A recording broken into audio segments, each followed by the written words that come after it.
فصل 9. خدا در چه کسانی ساکن می شود؟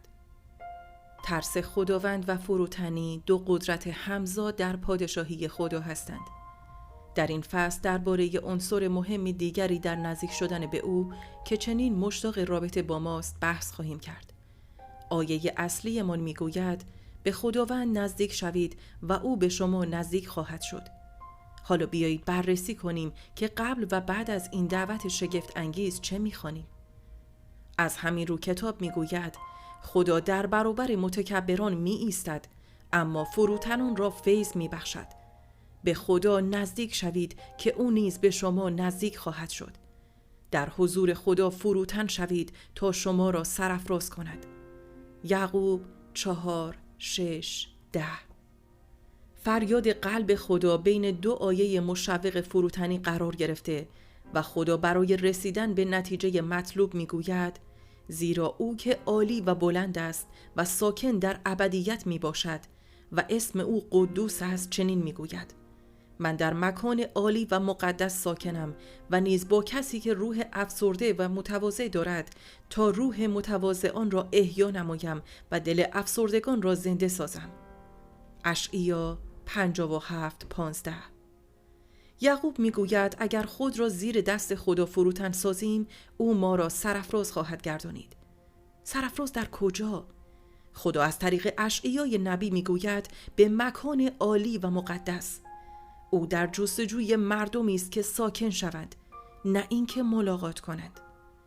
یعقوب ما را به چه چیزی بیش از ملاقات دعوت میکند؟ ما به سکونت همیشگی در حضور او دعوت شده ایم و اشعیا میگوید این فقط برای فروتنان ممکن است. نادانی ما درباره فروتنی. بسیاری در بدن مسیح مفهوم فروتنی و قدرتش را درک نمی کنند. آنان فروتنی را به معنای ضعف، سربزیری، سستی و یا حتی مذهبی بودن می بینند. در حالی که ثابت شده فروتنی درست اجازه نمی دهد که مغرور باشیم. داوود را در نظر بگیرید که به خاطر درخواست پدر نزد برادرانش که در اردوی جنگ با فلسطینی ها بودند رفت. او رسید و متوجه شد که تمام سربازان از جمله برادرانش در موقعیت جنگی جدیدی گرفتار شدند. پنهان شدن پشت صخره‌ها از جلیات غول‌پیکر. او فهمید که این وضعیت در 40 روز گذشته ادامه داشته است. پس داوود با لحنی بدور از بزدلی از مردم پرسید این فلسطینی نامختون کیست که لشکر خدای حی را به ننگ آورده؟ اول سموئیل 17:26. این کار بزرگترین برادرش ایلیاب را خشمگین کرد. او به احتمال قوی فکر کرد داوود نه فقط یک کودک لوس است بلکه لبریز از خودخواهی شده. پس ایلیاب ناگهان به طرف داوود برگشت و گفت من تکبر و شرارت دل تو را میدانم. اول سموئیل 17:28. در ترجمه NAV میگوید میدانم که چقدر مغرور هستی. صبر کنید. چه کسی مغرور بود؟ یک بار پیشتر سموئیل نبی برای مسح کردن پادشاه بعدی به خانه پدر او آمد و این پسر نخودزاده مردود شد. یسوع و سموئیل هر دو تصور می‌کردند که آن شخص باید ایلیاب باشد چون او قد بلندتر، قوی‌ترین و باهوشترین پسر یسوع بود. ولی خدا با قاطعیت گفت من او را رد کرده ام.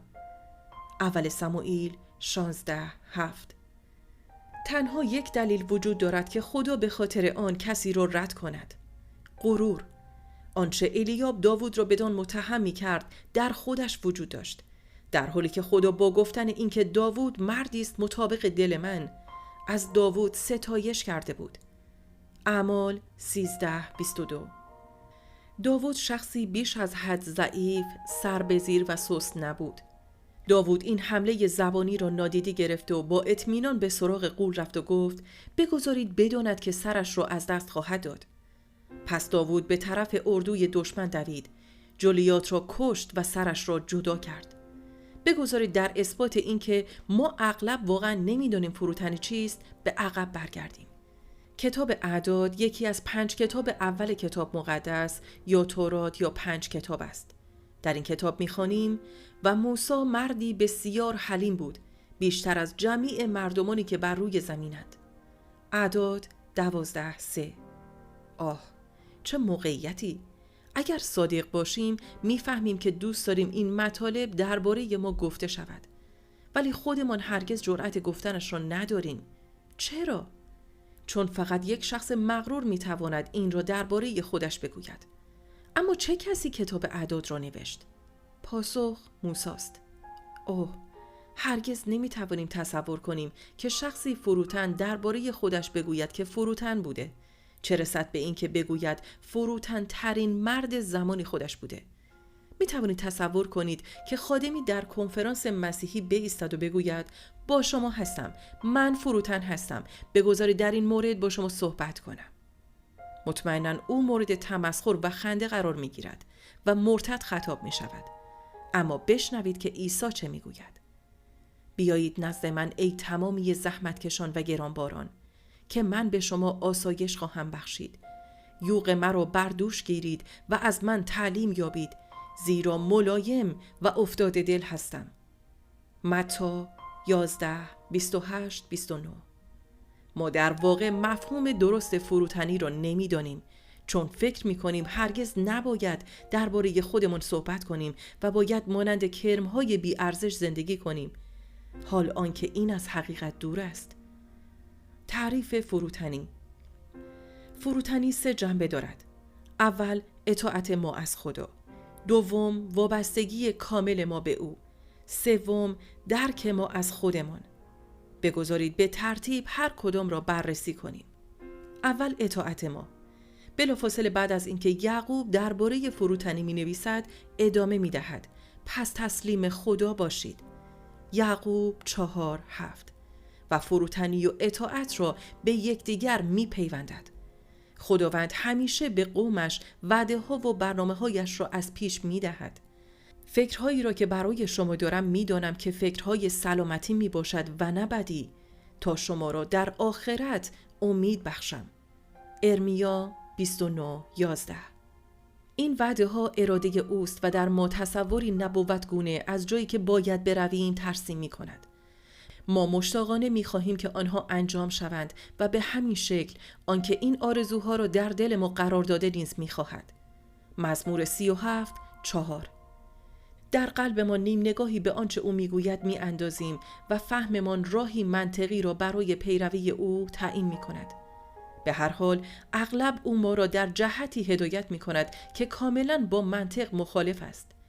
فروتنی درست حکمت خدا را تصدیق میکند و راهنمودهای او را برتر از خود میداند و همیشه اطاعت را انتخاب میکند، حتی اگر درک نکند. امثال 3:5 چنین میگوید: به تمامی دل خود بر خداوند توکل نما و بر عقل خود تکیه مکن. ابراهیم سالها برای انجام وعده در مورد اسحاق صبر کرد و هنگامی که زمان سپری شد می توانست پیشرفت منطقی ازدواج و نتیجه آن، یعنی بچه دار شدنش را ببیند. ابراهیم می توانست به وعده پدر قومها بودن نگاه کند، اما پس از آنکه خدا برنامه را عوض کرد و شبی به ابراهیم گفت که پس از مسافرتی 3 روزه باید اسحاق را قربانی کند، جالب نبود. می توانید کشمکش او را برای اطاعت تصور کنید. این جنگی دردناک بود و قطعاً مطابق وعده انجام نمی شود. اما ابراهیم به خاطر فروتنی تصمیم به اطاعت گرفت، حتی زمانی که نتوانست درک کند. کتاب مقدس در برگیرنده نمونه‌های بیشتری است از اینکه وقتی خدا می‌آزماید و یا اجازه می‌دهد که جریان وقایع برخلاف آنچه به ما نشان داده است پیش رود، اما به وسیله اطاعت انجام وعده‌های او را به شکلی خارج از فهم خودمان خواهیم دید. وابستگی کامل به خدا. دوم، فروتنی می‌تواند به عنوان وابستگی کامل و بی قید و شرط به خدا تعریف شود. داوود خودنما به نظر می رسد، ولی می داند که تواناییش از جانب خداست. با کلمات خودش: خداوند که مرا از چنگ شیر و از چنگ خرس رهانید، مرا از دست این فلسطینی خواهد رهانید. اول سموئیل 17:37. برادرانش به توانایی خودشان اطمینان داشتند و به همین دلیل وقتی خود را با داوود مقایسه می کردند، خود را بزرگتر و قویتر می دیدند. توانایی داوود در ایمان و اطاعتش بود، اما همین را در کالیب و یوشع هم می‌بینیم. آن 2 نفر از 12 رهبری بودند که برای جاسوسی سرزمین وعده انتخاب شدند. پس از 40 روز آن 12 تن بازگشتند تا موقعیت را به موسی و قومش گزارش دهند. کلام 10 تن از رهبران چنین بود: به زمینی که ما را فرستادی رفتیم و به درستی که به شیر و شهد جاری است و میوه‌اش این است. لیکن مردمانی که در زمین ساکنند زورآورند و شهرهایش حصاردار و بسیار عظیم و بنی عناق را نیز در آنجا دیدیم. اعداد 13 27 28. وقتی این مردان صحبت کردند، مردم شروع به همهمه نمودند. کالیب مردم را آرام نمود و با اطمینانی استوار آنان را تشویق کرد: فی‌الوفور برویم و آن را در تصرف آریم، زیرا که می توانیم بر آن غالب شویم. آیه 30. دیگر رهبران بلافاصله به او حمله ور شدند: نمی توانیم با این قوم مقابله نماییم، زیرا که ایشان از ما قوی ترند. آیه 31.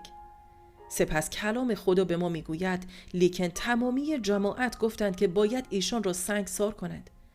آنگاه جلال خداوند در خیمه اجتماع بر تمامی بنی اسرائیل ظاهر شد. اعداد 14:10. در چشم مردم و دیگر رهبران، کالیب و یوشع مغرور و پرمدعا بودند و رهبرانی که گفته بودند نمیتوانند زمین را تسخیر کنند واقع‌بین. آنان موقعیت را سنجیده بودند و میدانستند که قطعاً غیر ممکن است به عنوان غلامان سابق بر قومی چنین توانا و نیرومند حمله کنند. آنان میبایست از زنان و کودکانشان نیز محافظت نمایند. اعداد 14:3. این رهبران خود را فروتن و نگران قوم که شامل پیران و ضعیفان نیز میشد نشان دادند. کالیب و یوشع کسانی به نظر می رسیدند که آنقدر خودبین بودند که درباره آسایش ناتوانان فکر نمی کردند. اما بشنوید که اطمینان آنها از کجا می آمد. زنهار از خداوند متمرد نشوید و از اهل زمین ترسان مباشید، زیرا ایشان خوراک ما هستند.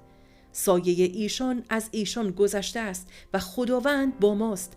از ایشان مترسید. اعداد 14:9. اطمینان کامل یوشع و کالیب بر توانایی خدا بود، نه بر توانایی خودشان.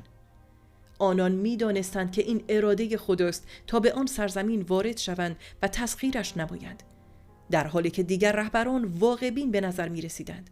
آنها به نظر مغرور و پرمدعا بودند، ولی این خدا بود که فروتن را از مغرور جدا می ساخت. فروتنی یا اطمینان کامل به فیض خدا در زندگی پولس نیز دیده می شود. او درباره خودش چنین می گوید: نه آنکه خود کفایت داشته باشیم تا چیزی را به حساب خود بگذاریم، بلکه کفایت ما از خداست. دوم قرنتیان 3:5. و همچنین مرا گفت فیض من تو را کافی است، زیرا قدرت من در ضعف به کمال می رسد. دوم قرنتیان 12:9-10. این در زندگی پولس یک پیشرفت بود. هرچه بیشتر زندگی می کرد، اطمینانش را بیشتر بر فیض خدا و کمتر بر توانایی، استعداد و کارایی خود می گذاشت. در وابستگی خود به مسیح، هرچه بیشتر از خودش خالی می شد، بیشتر می توانست او را جلال دهد. خودمان را چگونه می بینیم؟ این پرسش ما را به سومین جنبه فروتنی می برد. اینکه خود را چگونه می بینیم؟ وقتی پولس نجات یافت، با رها کردن هر آنچه که پیشتر موفقیت و موقعیت به حساب می آمد، خود را فروتن ساخت تا عیسی را ملاقات کند. او آنها را آشغال می نامد. برای اکثر ما هم دشوار نیست که زندگی پیش از مسیح را آشغال به حساب بیاوریم. اما درباره پیروزی‌های ما در مسیح و پس از نجات او چطور؟ اغلب این داستانی کاملا متفاوت است. او درباره این پیروزی‌ها می‌گوید: برادران، گمان نمی‌کنم که هنوز آن را به دست آورده باشم، اما یک کار می‌کنم و آن این که آنچه در عقب است به فراموشی می‌سپارم و به سوی آنچه در پیش است خود را به جلو کشانده. فیلیپیان 3:13. پولس سالها پس از دگرگونیش به عنوان رسول دستگذاری شد. اعمال 13:1-4. به او مکاشفات روحانی و حکمت فراوانی داده شده بود و این موجب می شود که باز به پیروزی ها دست یابد.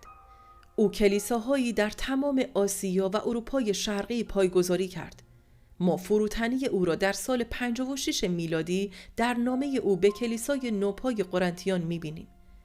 او 10 سال تا مرگ فاصله داشت و سربازی کارآزموده برای مسیح بود. حالا کلام او را بشنوید.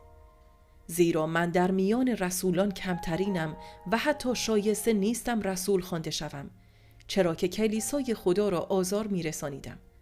اولی قرنتیان 15:9. آیا فروتنی را از این کلمات میشنوید؟ میخواهم اشاره کنم که این فروتنی کاذب نیست. فروتنی نادرست میداند که چگونه با سیاست مداری کلمات درست را برای فروتن نشان دادن خود به کار برد. اما در اینجا هیچ ریاکاری در قلب یا فکر او وجود ندارد. هنگام نوشتن کلام خدا و زیر الهام روح القدس نمیتوانید دروغ بگویید. به او اجازه داده نمی شود که اگر واقعاً خود را چنین نمیدید درباره خودش این گونه بنویسد. پس وقتی پولس میگوید که از همه رسولان کمتر است، از اصطلاحات سیاسی استفاده نمی کند، بلکه از فروتنی واقعی. به گفتار بعدی پولس نگاه کنید. من از همه آنها سخت‌تر کار کردم. اولی قرنتیان 15:10. همه آنها چه کسانی هستند؟ دیگر رسولان. صبر کنید. پولس لاف نمیزند. مانند این است که حرفش را عوض کرده باشد. چگونه میتواند بگوید که از همه رسولان کمتر است و آن را با چنین جمله‌ای ادامه دهد؟ من از همه آنها سخت‌تر کار کردم. اگر آنچه پس از آن گفته را در نظر نگیریم خودپسندانه به نظر میرسد، ولی چنین نیست. این جنبه دیگری از وابستگی پولس را آشکار میکند. اما به فیض خدا آنچه هستم و فیض او نسبت به من بی ثمر نبوده است. برعکس من از همه آنها سخت‌تر کار کردم، اما نه خودم بلکه آن فیض خدا که با من بوده است. اول قرنتیان 15:10. او ارزیابی خود را به عنوان کوچکترین با پذیرفتن اینکه آنچه کرده است به وسیله فیض خدا بوده ادامه می دهد. او می توانست خود را از همه خوبی ها جدا بداند. او کاملا آگاه بود که پیروزی هایش به خاطر قدرت خداست که از طریق او جاری شده است. حزم توصیف پولس از خودش به عنوان کمترین رسولان دشوار است. چه در روزگار او و چه در تمام تاریخ کلیسا، او به عنوان یکی از بزرگترین رسولان در نظر گرفته شده است. حالا نگاه کنید که پولس پس از 7 سال به کلیسای افسوسیان در سال 63 میلادی، یعنی 3 یا 4 سال پیش از درگذشتش، چه میگوید؟ او در آن 7 سال پس از نامه‌اش به قرنتیان بیش از هر دوره زمانی دیگر در تمام زندگیش موفق بود. در اینجا خود را توصیف می‌کند. هرچند از کمترین مقدسان هم کمترم، این فیض به من عطا شد که بشارت غنای بی قیاس مسیح را به غیر یهودیان برسانم. افسوسیان 3:8. 7 سال پیش خود را کمترین رسولان می‌خواند و اکنون خودش را پایین ترین توصیف می‌کند. کمترین مقدسان.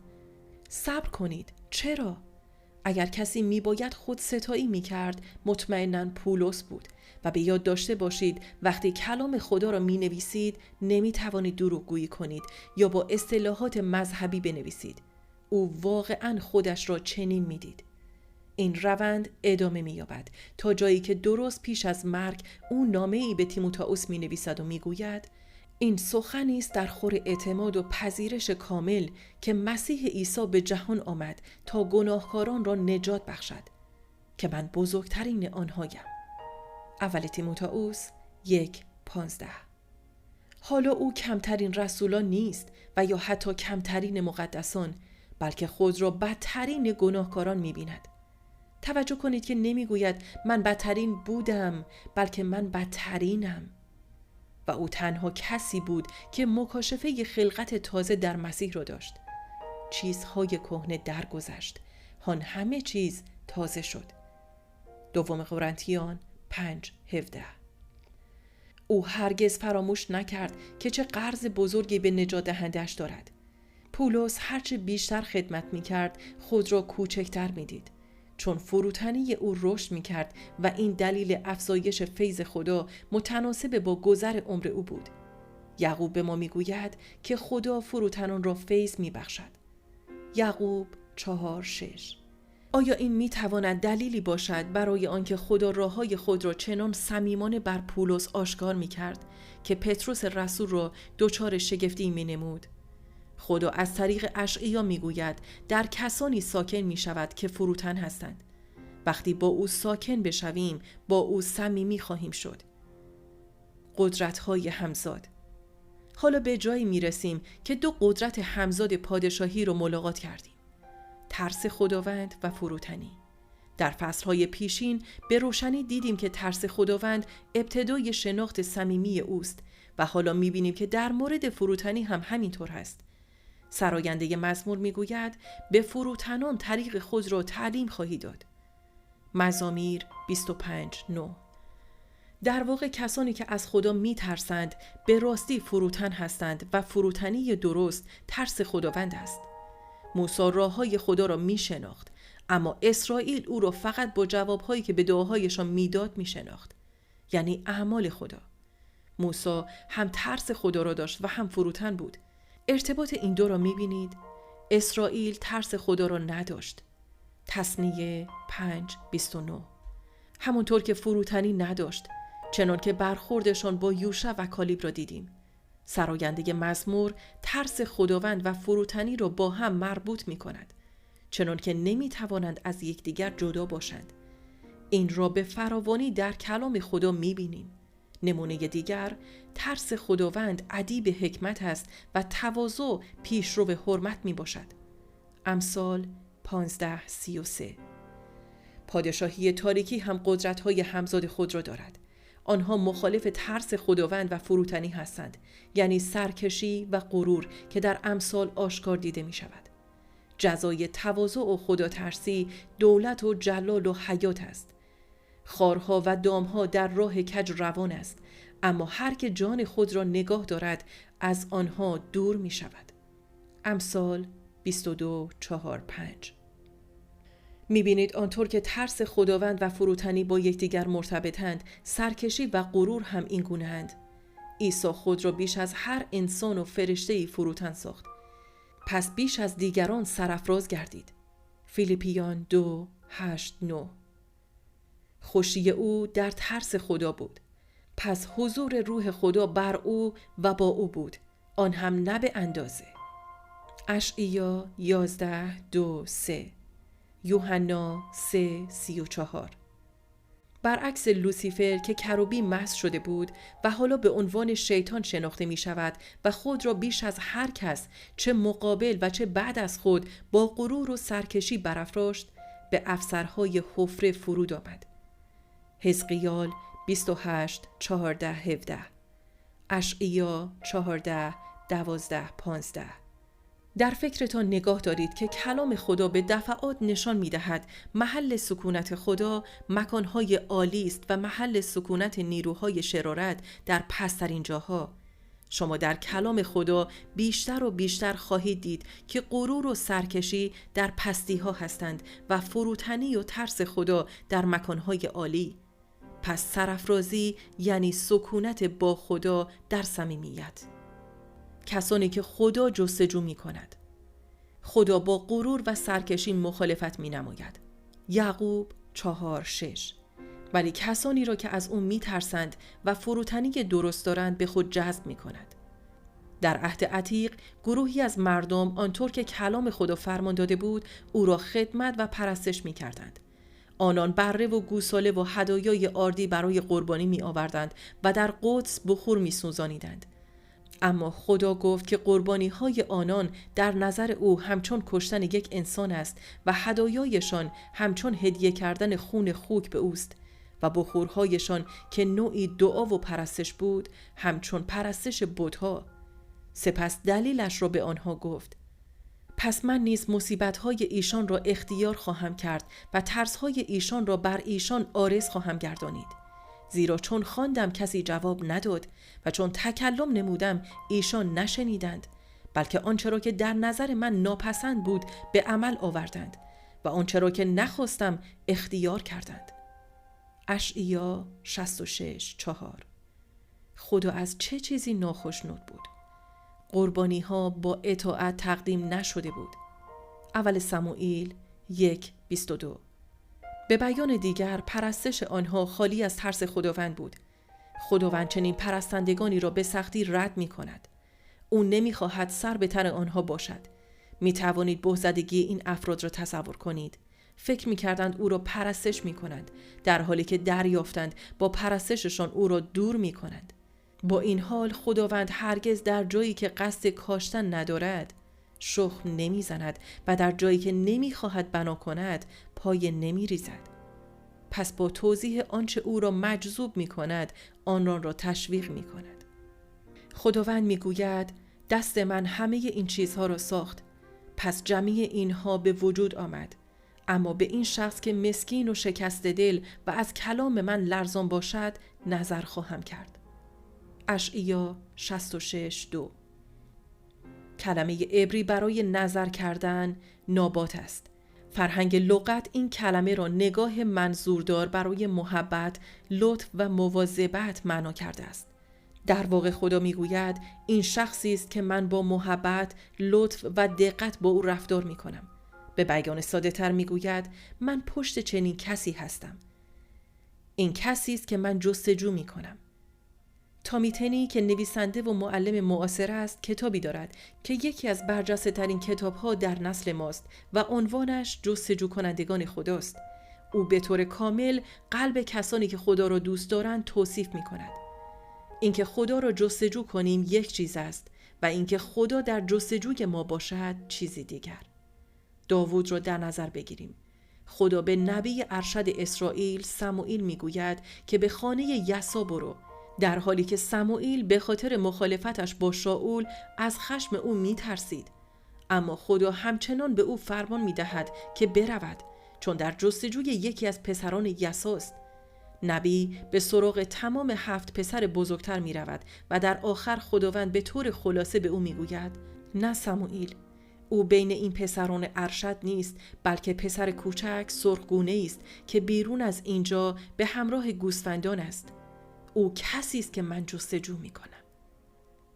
چرا خدا داوود را از بین تمام برادران بزرگترش و یا تمام مردان اسرائیل انتخاب کرد؟ پاسخ در آیه های بالاست. او به شخص فروتن، شکست دل و کسی که از کلامش لرزان باشد نظر لطف دارد و در پی اوست. شخص دل شکسته کسی است که در توبه کردن سریع است و مطیع و سرسپرده اقتدار خدایی.